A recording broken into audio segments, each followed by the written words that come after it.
दोस्तों, आज वीडियो बनाते समय उत्साह कम और दुख ज़्यादा व्यतीत हो रहे हैं। जैसा कि मैं इस अखबार में देख रहा हूँ, टाइम्स ऑफ इंडिया में, जो 19 मई को छपा है दिल्ली में। अब दिल्ली में बहुत से लोग इच्छुक थे अपने गाँव जाने के लिए। अब जैसे कि आप इस पिक्चर में देख सकते हैं, लिखा है कि लगभग 10,000 मज़दूर सोशल डिस्टेंसिंग का पालन नहीं कर रहे हैं। अब ये तो कोरोना वायरस में इतनी भीड़ देख के ताज्जुब तो सबको हो रहा है, बट इसके पीछे जो एक भय है, एक गुस्सा भी है, लालसा भी है। कोई खुशी से एकत्रित नहीं हुआ है। ऐसा नहीं है कि जो भीड़ में लोग इकट्ठा हुए हैं उनको मालूम नहीं है कि कोरोना वायरस फैला है और हमें दूरी रखनी है। बट कहते हैं ना, जान बचे तो लाखों पाए। ये भीड़ इकट्ठा हुई थी रजिस्ट्रेशन कराने के लिए, बिहार जाने के लिए। बट इसमें कुछ लोग यूपी भी जाना चाहते थे, तो उन्होंने सोचा यहाँ भी हो रहा है, तो एक कन्फ्यूजन क्रिएट हुआ। और ये गाज़ियाबाद रामलीला ग्राउंड की पिक्चर है जो टाइम्स ऑफ इंडिया में छपी है। और ये कोई कन्फ्यूज़न सिर्फ दिल्ली में नहीं हुआ। आज 20 मई बॉम्बे में भी बांद्रा कुर्ला रेलवे स्टेशन है, बहुत से हज़ारों तादाद में लोग निकल पड़े ये सोच के कि इंडियन रेलवे की ट्रेन होगी जो श्रमिकों के लिए, मजदूरों के लिए स्पेशल चलाई गई हैं और वो गांव की तरफ चल देंगी। लोग कोरोना वायरस से इतना नहीं डर रहे। ये भीड़ जो गांव जा रही है, ये कोरोना वायरस को डर के नहीं जा रही है। अगर कोरोना वायरस से इनको डर लगता तो यहाँ ये लोग भीड़ में एकत्रित ना होते। इन लोगों से कोरोना वायरस से ज़्यादा इस चीज़ का डर लग रहा है कि अब उनकी रोज़ी रोटी नहीं रहेगी बॉम्बे में या दिल्ली में या शहरों में। आज नहीं तो कल उनको गांव जाना ही पड़ेगा, नहीं तो वो भूखे भी मर सकते हैं जब जेब में पैसे ही नहीं होंगे। अब देखिए हमारे देश की व्यथा भी कैसी है। कॉन्स्टिट्यूशन में union government, state government, local government, 3 तरह की सरकारें होती हैं। यानी कि एक वो सरकार जो दिल्ली से पूरे देश को चलाती है, जैसे कि मोदी, जिसमें पार्लियामेंट होती है, लोकसभा राज्यसभा होती है, उसको बोलते हैं यूनियन गवर्नमेंट। और हमारे देश में राज्य हैं जैसे महाराष्ट्र, दिल्ली, आंध्र प्रदेश, मध्य प्रदेश, यहाँ की भी सरकारें हैं। और महाराष्ट्र में भी कई सरकारें हैं छोटी छोटी लोकल गवर्नमेंट की, जैसे मुंबई की म्यूनसिपल कॉरपोरेशन। अब दिल्ली में भी एमसीडी कई जगह पर है, east Delhi municipal corporation, south Delhi municipal corporation. अब बड़े शहरों की म्यूनसिपल कॉरपोरेशन भी छोटी मोटी नहीं होती, इनके पास बहुत सारे फंड होते हैं। बट जहाँ नीयत हो तो सारे काम हो जाते हैं, या नीयत ख़राब हो तो सब लोग मौके का फ़ायदा उठाने की कोशिश करते हैं। और कुछ लोग कोरोना वायरस में भी मौके का चौका मारने में कमी नहीं छोड़ रहे। नाम नहीं ले रहे हम किसी का। सवाल ये है, अब ये काम मीडिया का है कि इस समय मौके पे चौका कौन मार रहा है, कौन पैसे कमाने कर रहा है, कोशिश कर रहा है, ये नहीं मीडिया को पकड़ना है। हालांकि हम जानते हैं मीडिया बहुत बिका हुआ है, बट कुछ ना कुछ लोग तो कुछ ना कुछ ऐसे लोगों को पकड़ ही लेंगे, निकाल ही लेंगे, जो लोग इसमें मौके पे चौका मार रहे हैं। चलो, फ़िलहाल वीडियो में बनाने का पर्पज़ मौके का चौका जो बना रहे हैं उनको पकड़ने का नहीं था। फ़िलहाल ये कहने का मकसद था, ये कहना चाह रहा हूँ कि ये लोग जो भीड़ में एकत्रित हुए हैं, ये कोरोना वायरस से नहीं, अपने पेट की भूख से डर रहे हैं। अब ऐसा कई जगह पर है। अब इसकी जो जानकारी है वो एक चौथे नंबर पेज पे दी गई है डिटेल में। अब देखिए, ये देखिए, वही टाइम्स ऑफ इंडिया अखबार है। अब देखिए, ईस्ट दिल्ली स्कूल में लोग भाग रहे हैं। अब ये देखिए, ये जो लेबरर्स हैं जम्मू के द्वारा दिल्ली पहुंचे हैं। अब मैं आपको ये भी दिखाने की कोशिश नहीं कर रहा था, ये भी आपको कई जगह पे मिल चुका है। ऐसे वीडियोस आपको बहुत सारे देखने को मिल रहे हैं। मेरा मकसद ये था कि इसका सॉल्यूशन क्या है। अब जैसा कि आप देख सकते हैं अखबार में क्या लिखा है, as migrants continue to move across states, weary government scared of spike in cases और पुटिंग कर्ब ऑन बॉर्डर्स। अब देखिए ये भी एक अजीब सी विडंबना है। अब बहुत से लोग बिहार के, झारखंड के, यूपी के, बंगाल के, पूरे देश में निकल पड़ते हैं काम करने के लिए। ऐसा नहीं है कि इनको अपने राज्य में रोज़ी रोटी नहीं मिलती। ये लोग अगर अपने राज्य में रहें तो दाल रोटी खा सकते हैं, गुजर बसर कर सकते हैं, बट ये लोग दिल्ली, बॉम्बे, बड़े बड़े शहरों में क्यों जाते हैं? क्योंकि ये एक अपनी लाइफस्टाइल को सुधारना चाहते हैं, अपना दुनिया में आगे बढ़ना चाहते हैं, बच्चों को अच्छी एजुकेशन देना चाहते हैं। वो चाहते हैं कि उनके बच्चे सिर्फ किसान बन के ना रह जाएं, क्योंकि आजकल खेती बाड़ी में कुछ रखा ही नहीं है। बट अब ये जो लोग, क्योंकि गांव में पैसा भेजते थे, अपने जो पीछे भी बच्चे रह जाते हैं, माँ बाप रह जाते हैं, तो यूपी बिहार की काफ़ी जो इकॉनमी है, क्योंकि बहुत सारे जो मज़दूर हैं दिल्ली, बॉम्बे, बड़े शहरों से अपना पैसा भेजते हैं, तो उसी से गुजर बसर चलती है। उनकी इकॉनमी भी काफ़ी हद तक यहीं चलती है, क्योंकि यूपी बिहार में ज़्यादा इंडस्ट्री नहीं है। अब क्योंकि चीज़ें बदल गई हैं, लोग वापस यूपी, बिहार, बंगाल जा रहे हैं, अब वहाँ की राज्यों को खतरा महसूस हो रहा है। खतरा यानी कि अब ये लोग जब यूपी, बिहार वापस पहुँचेंगे, तो इस समय जब पहुँच रहे हैं तो काफ़ी लोग, इसमें बताए जा रहे हैं 8% लोग कोरोना वायरस से संक्रमित हैं। अब जब ये लोग गांव पहुंचेंगे, बिहार पहुंचेंगे, यूपी पहुंचेंगे, तो अपने साथ कोरोना वायरस भी लेके जाएंगे। अब जैसे कि इसमें लिखा है, ऑन मंडे, अब सोमवार को 40 हरियाणा रोडवेज़ की बसें गुड़गांव से 1200 लोगों को लेकर पहुंची। अब जब यूपी पहुंची तो वहाँ की यूपी पुलिस ने कहा, अब देखिए हरियाणा से बसें जा रही हैं इन मजदूरों को लेकर यूपी में, बट यूपी पुलिस उनको बॉर्डर पे घुसने नहीं दे रही। इतवार को 20 बसेस अम्बाला से और 15 बसें यमुनानगर वापस भेज दी गई सहारनपुर से। अब ये देखिए 1000 बसें राजस्थान अलवर से निकली और यूपी के भरतपुर बॉर्डर पे यूपी की पुलिस ने रोक दिया। अब कर्नाटका देखिए, कर्नाटका ने जो लोग गुजरात से आ रहे हैं, महाराष्ट्र से आ रहे हैं, तमिलनाडु से आ रहे हैं, उनकी एंट्री बंद कर दी। अब तेलंगाना देखिए, जो लोग महाराष्ट्र, गुजरात, आंध्रा से आ रहे हैं, उनके लिए पासेस इशू हो रहे हैं। अगर वो ठीक ठाक हैं तो अलाउ कर रहे हैं, नहीं तो नहीं।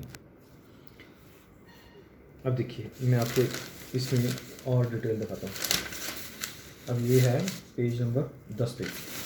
अब पेज नंबर 10 क्या कर रहा है,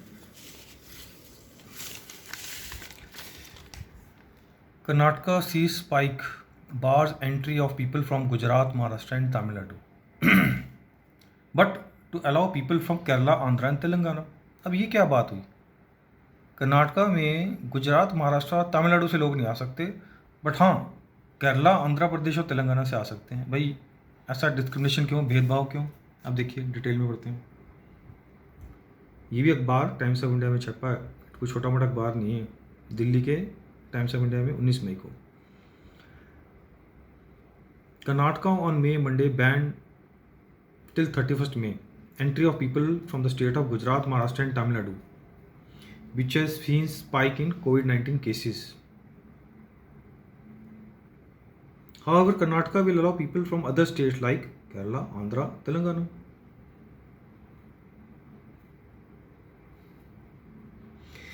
ऐसा क्यों हो रहा है? बड़ी अजीब सी खबर है। अब वाइंड अप करता हूँ, और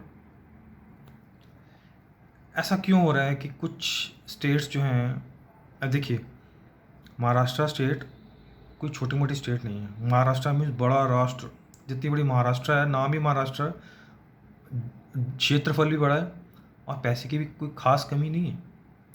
अब क्या कोई राज्य किसी मजदूर को अगर वो नहीं कमा पा रहा है तो क्या आप उनको रोटी नहीं खिला सकते? क्या आप उनको एक शेल्टर नहीं दे सकते, एक छत नहीं दे सकते?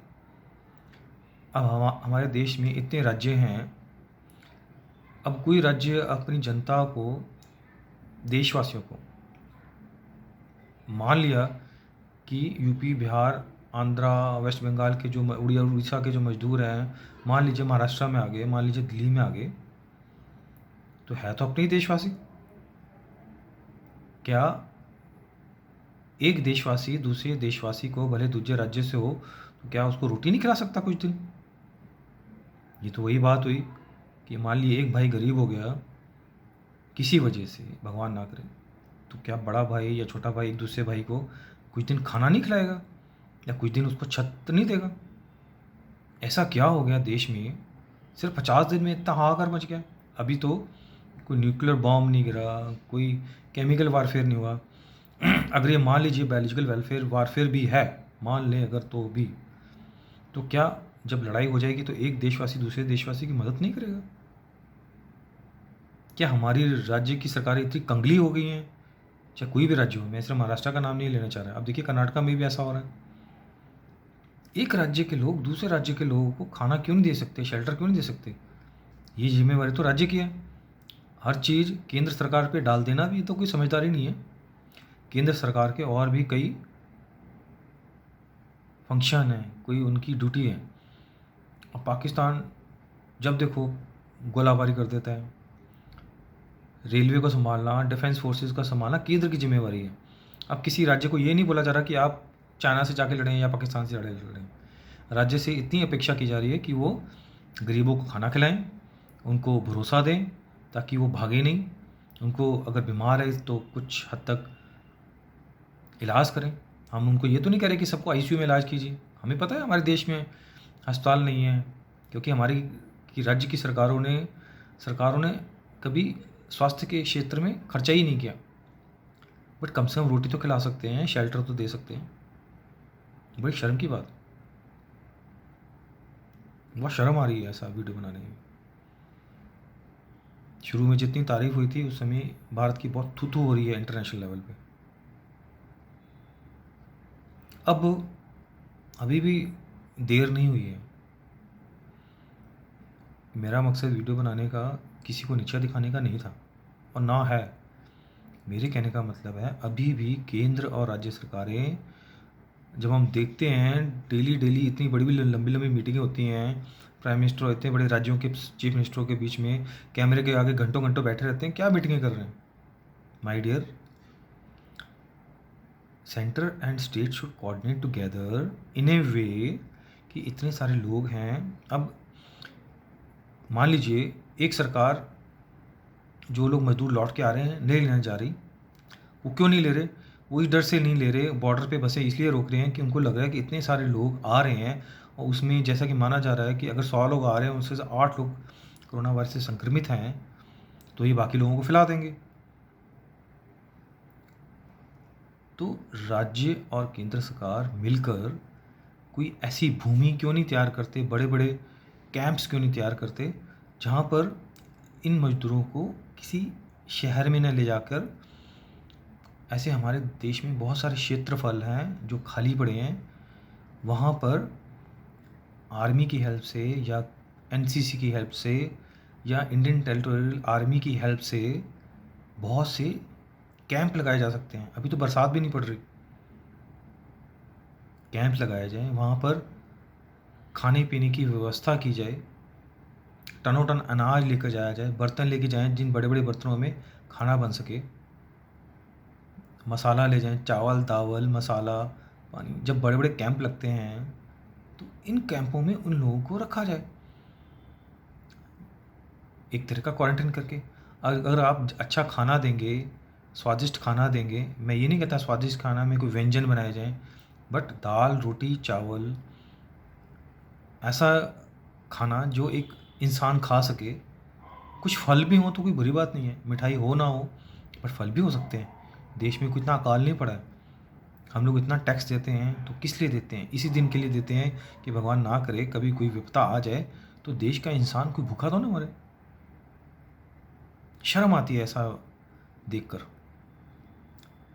हमारी केंद्रीय सरकार, हमारे राज्यों की सरकार, इतने सारे बड़े बड़े ब्यूरोक्रेट्स बैठे हुए हैं, इतना महंगा महंगा भी मुश्किल एग्ज़ाम पास करके आईएएस बनते हैं, आईपीएस बनते हैं, आईएफएस बनते हैं।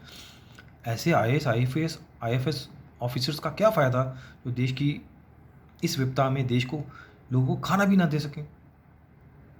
अब देखिए, रेलवे की रिक्रूटमेंट के लिए, चाहे वो ड्राइवर की हो, चाहे वो गार्ड की हो, चाहे रेलवे मैनेजमेंट की हो, चाहे रेलवे इंजीनियरिंग की हो, एक सीट के पीछे 10,000 लोग होते हैं एग्ज़ाम पास करने के समय में।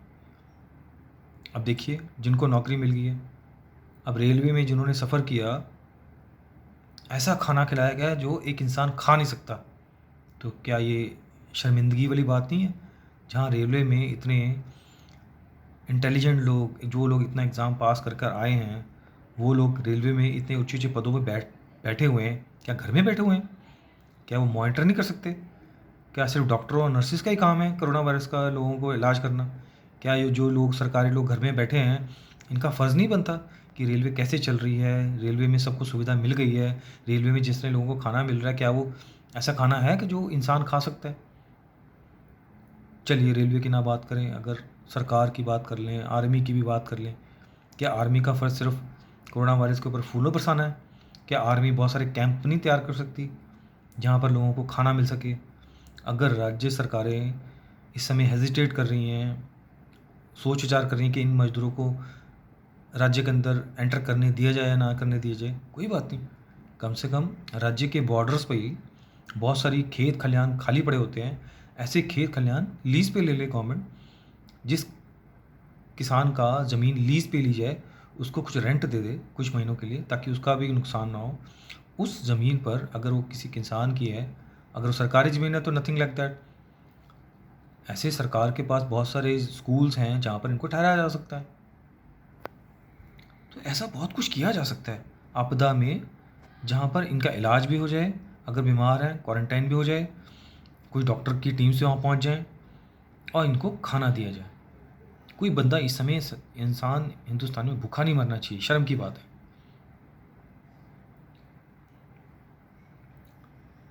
ये बात सोचने वाली बात है। अब देखिए, मैंने ये अभी आज आर्टिकल पढ़ा, एक लड़की 1200 किलोमीटर लंबा, उसने 500 रुपये की साइकिल खरीदी, 1200 किलोमीटर उसको चला कर लेके गई, अपने पिताजी को पीछे बिठाया जो बीमार थे, और दिल्ली से दरभंगा लेके गई। उस लड़की को रास्ते में ये डर नहीं लगा कि उसका रेप हो सकता है, उसको कोई लड़की होने के बावजूद कुछ छेड़छाड़ कर सकता है। वो लड़की बोल रही थी कि बहुत सारे लोग क्योंकि सड़क पे चल रहे थे, तो उसको ये भय नहीं था कि मेरे पे कोई हाथापाई कर सकता है या मेरे शरीर को हाथ लगा सकता है। उसको सिर्फ यही डर था कि मेरा कहीं एक्सीडेंट ना हो जाए, मैं कुचली ना जाऊँ।